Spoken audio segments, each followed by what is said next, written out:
Chapter 6. Our Minds and Other Minds.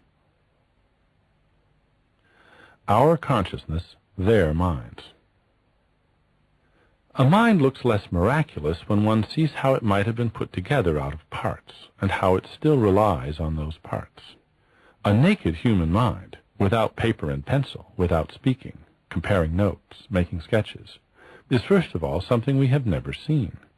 Every human mind you've ever looked at, including most especially your own, which you look at from the inside, is a product not just of natural selection, but of cultural redesign of enormous proportions.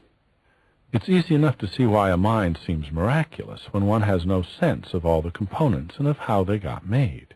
Each component has a long design history, sometimes billions of years long. We human beings do many intelligent things unthinkingly. We brush our teeth, tie our shoes, drive our cars, and even answer questions without thinking. But most of these activities of ours are different, for we can think about them in ways that other creatures can't think about their unthinking but intelligent activities. Indeed, many of our unthinking activities, such as driving a car, could become unthinking only after passing through a long period of design development that was explicitly self-conscious. How is this accomplished? The improvements we install in our brains when we learn our languages permit us to review, recall, rehearse, redesign our own activities, turning our brains into echo chambers of sorts, in which otherwise evanescent processes can hang around and become objects in their own right. Those that persist the longest, acquiring influence as they persist, we call our conscious thoughts. Mental contents become conscious, not by entering some special chamber in the brain, not by being transduced into some privileged and mysterious medium, but by winning the competitions against other mental contents for domination and the control of behavior, and hence for achieving long-lasting effects, or as we misleadingly say, entering into memory.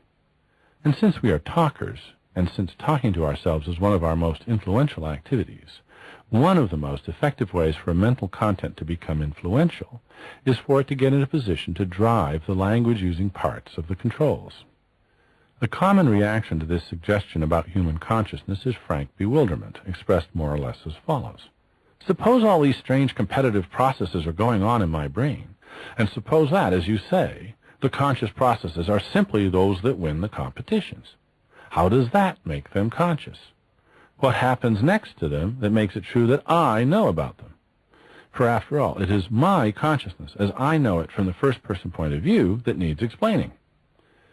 Such questions betray a deep confusion, for they presuppose that what you are is something else, some Cartesian res cogitans in addition to all this brain and body activity. What you are, however, just is this organization of all the competitive activity between a host of competences that your body has developed. You automatically know about these things going on in your body because if you didn't, it wouldn't be your body. You could walk off with somebody else's gloves, mistakenly thinking they were your gloves, but you couldn't sign a contract with somebody else's hand, mistakenly thinking it was your hand, and you couldn't be overcome by somebody else's sadness or fear, mistakenly thinking it was your own. The acts and events you can tell us about, and the reasons for them, are yours because you made them, and because they made you. What you are is that agent whose life you can tell about. You can tell us others, and you can tell yourself. The process of self-description begins in earliest childhood, and it includes a good deal of fantasy from the outset. Think of Snoopy in the Peanuts cartoon, sitting on his doghouse and thinking, "Here's the World War I ace flying into battle." It continues through life. Think of the cafe waiter in Jean-Paul Sartre's discussion of bad faith in Being and Nothingness, who's all wrapped up in learning how to live up to his self-description as a waiter. It is what we do. It is what we are. So we have a concept of ourselves and of others. Now let's think about what concepts animals might have. Does a dog have a concept of cat? Well, yes and no. No matter how similar a dog's concept of cat is to yours as a discriminator, you and the dog discriminate exactly the same sets of entities as cats and non-cats, it differs radically in one way. The dog cannot consider its concept. It cannot ask itself whether it knows what cats are. It cannot wonder whether cats are animals. It cannot attempt to distinguish the essence of cat by its lights from the mere accidents. Concepts are not things in the dog's world in the way that cats are things. Concepts are things in our world because we have language. A polar bear is competent vis-a-vis snow in many ways that a lion is not. So in one sense, a polar bear has a concept a lion lacks, a concept of snow. But no languageless animal can have the concept of snow in the way we can, because a languageless animal has no way of considering snow in general or in itself. This is not for the trivial reason that it doesn't have a natural language word for snow, but because without a natural language it has no talent for wresting concepts from their interwoven connectionist nests and then manipulating them. We can speak of the polar bear's implicit or procedural knowledge of snow, the polar bear's know-how, and we can even investigate empirically the extension of the polar bear's embedded snow concept. But then bear in mind that this is not a wieldable concept for the polar bear. You may want to say, it may not be able to talk, but surely it thinks. One of the main aims of this book has been to shake your confidence in this familiar reaction. Perhaps the biggest obstacle in our attempts to get clear about the mental competences of non-human animals is our almost irresistible habit of imagining that they accompany their clever activities with a stream of reflective consciousness something like our own. It is not that we now know that they don't do any such thing. It is rather that in these early days of our investigations we must not assume that they do.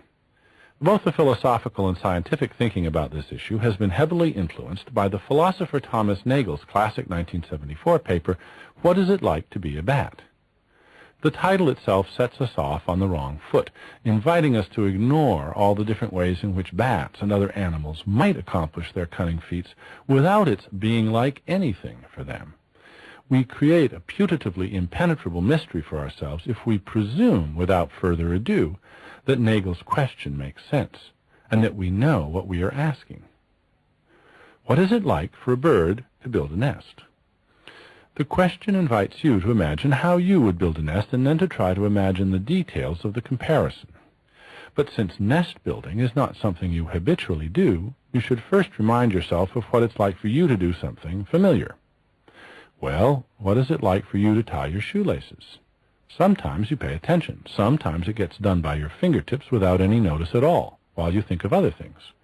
So maybe, you may think, the bird is daydreaming or plotting tomorrow's activities while it executes its constructive moves. Maybe, but in fact the evidence to date strongly suggests that the bird is not equipped to do any such thing. Indeed, the contrast you note between paying attention and doing the task while your mind was otherwise occupied probably has no counterpart at all in the case of the bird. The fact that you couldn't build a nest without thinking carefully and reflectively about what you were doing and why is not at all a good reason for assuming that when the bird builds its nest, it must think its birdish thoughts about what it is doing, at least for its first nest, before it has mastered the task. The more we learn about how brains can engage in processes that accomplish clever deeds for their non-human owners, the less these processes look like the thoughts we had dimly imagined to be doing the work. That doesn't mean that our thoughts are not processes occurring in our brains, or that our thoughts are not playing the critical roles in governing our behavior that we normally assume they are. Presumably some of the processes in our own human brains will eventually be discernible as the thoughts we know so intimately, but it remains to be seen whether the mental competences of any other species depend on their having mental lives the way we do. In our survey of kinds of minds and proto-minds, there does not seem to be any clear threshold or critical mass until we arrive at the sort of consciousness that we language-using human beings enjoy. That variety of mind is unique and orders of magnitude more powerful than any other variety of mind. But we probably don't want to rest too much moral weight on it. Earlier, we mentioned the view that pain or suffering has been thought of as having an important moral aspect. As we try to tease out some conclusions from our discussions, let us use the problem of pain and suffering as an example of the qualities which might separate our human kind of mind from that of less complicated beings. We might well think that the capacity for suffering counts for more in any moral calculations than the capacity for abstruse and sophisticated reasoning about the future and everything else under the sun. What, then, is the relationship between pain, suffering, and consciousness? While the distinction between pain and suffering is, like most everyday non-scientific distinctions, somewhat blurred at the edges, it is nevertheless a valuable and intuitively satisfying mark or measure of moral importance. The phenomenon of pain is neither homogeneous across species, remember the mating monkeys, nor simple. We can see this simply in ourselves by noting how unobvious the answers are to some simple questions. Are the stimuli from our pain receptors, stimuli that prevent us from allowing our limbs to assume awkward, joint-damaging positions while we sleep, experienced as pains? Or might they be properly called unconscious pains? Do they have moral significance in any case? We might call such body-protecting states of the nervous system sentient states, without thereby implying that they were the experiences of any self, any ego, any subject. For such states to matter, whether or not we call them pains, or conscious states, or experiences, there must be an enduring subject to whom they matter, because they are a source of suffering. Consider the widely reported phenomenon of dissociation in the presence of great pain or fear.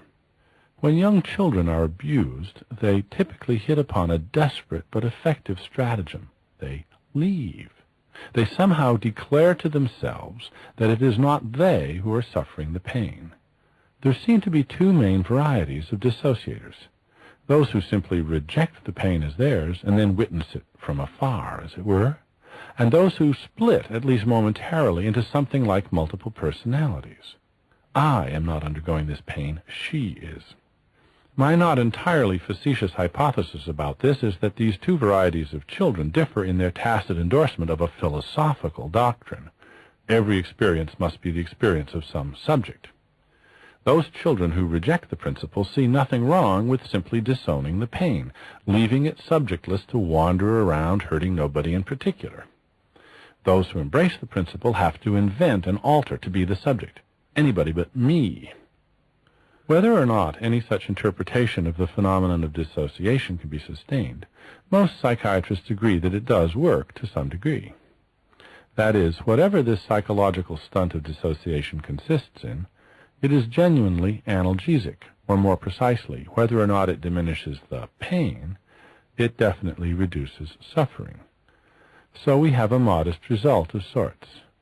The difference, whatever it is, between a non-dissociated child and a dissociated child is a difference that markedly affects the existence or amount of suffering. I hasten to add that nothing I have said implies that when children dissociate, they in any way mitigate the atrocity of the vile behavior of their abusers.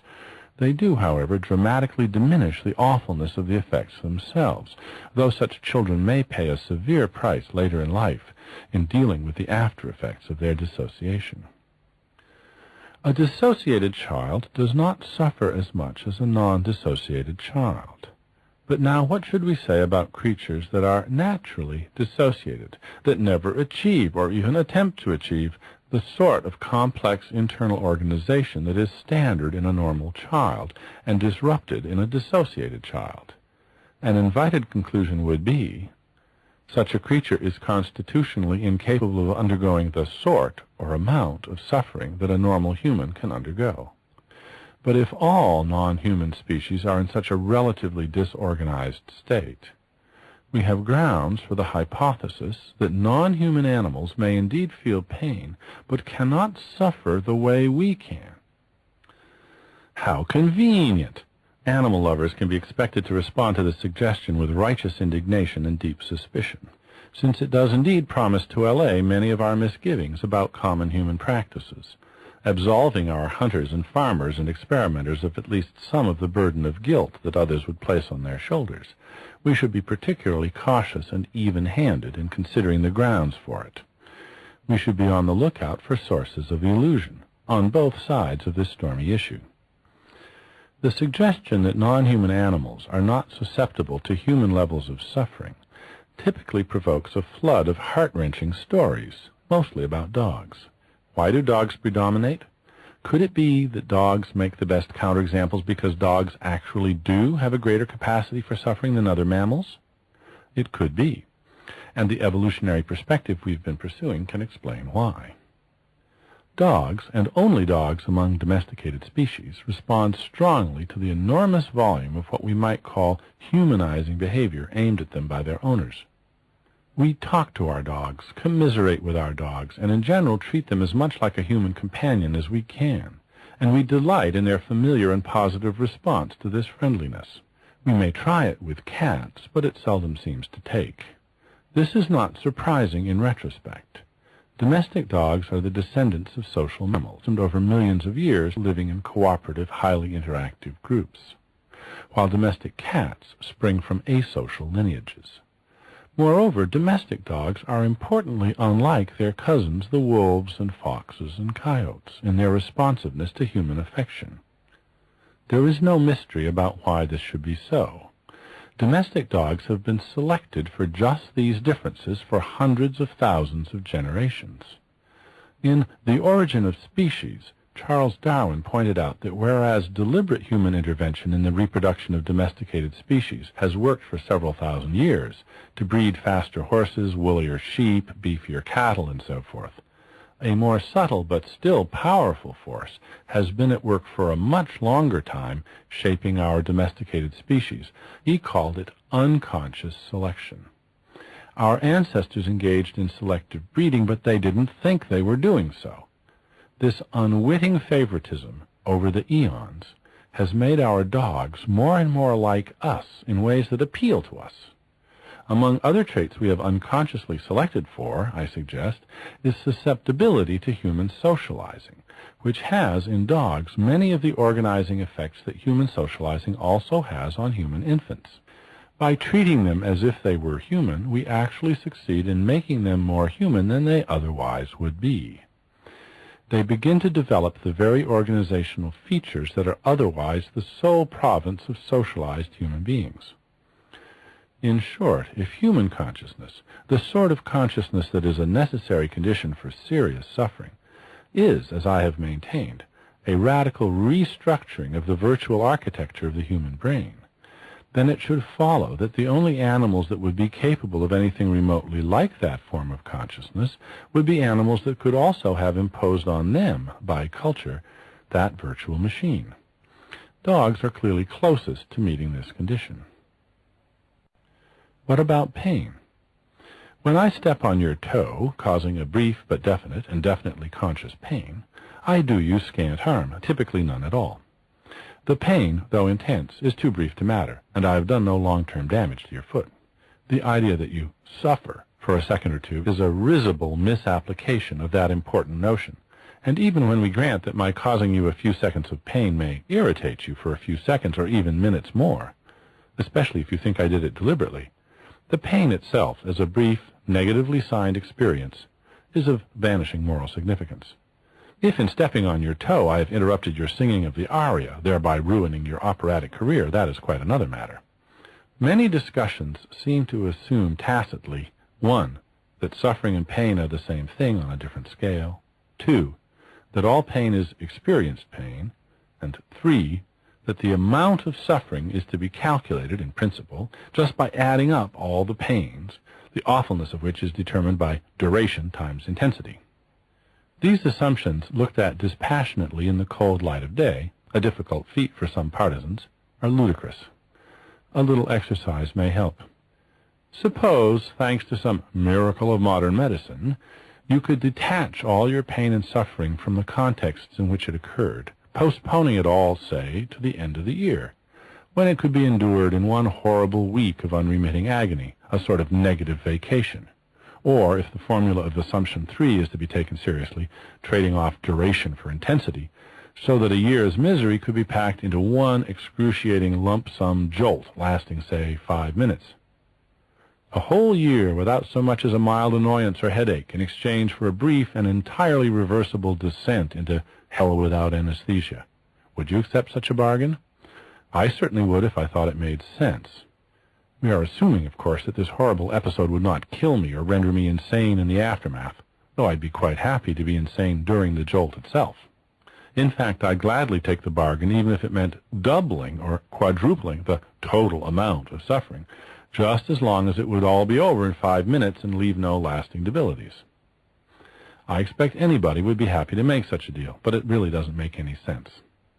It would imply, for instance, that the benefactor who provided such a service gratis to all would, ex hypothesi, double or quadruple the world's suffering, and the world would love him for it.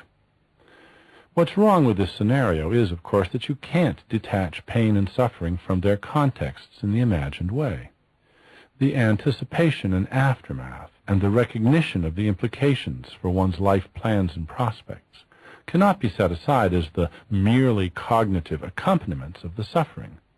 What is awful about losing your job, or your leg, or your reputation, or your loved one, is not the suffering this event causes in you, but the suffering this event is. If we are concerned to discover and ameliorate unacknowledged instances of suffering in the world, we need to study creatures' lives, not their brains. What happens in their brains is, of course, highly relevant as a rich source of evidence about what they are doing and how they do it. But what they are doing is in the end just as visible to a trained observer as the activities of plants, mountain streams, or internal combustion engines. If we fail to find suffering in the lives we can see, studying them diligently, using all the methods of science, we can rest assured that there is no invisible suffering somewhere in their brains. If we find suffering, we will recognize it without difficulty. It is all too familiar. This book began with a host of questions, and, since this is a book by a philosopher, it ends not with the answers, but, I hope, with better versions of the questions themselves. At least we can see some paths to pursue, and some traps to avoid, in our ongoing exploration of the different kinds of minds.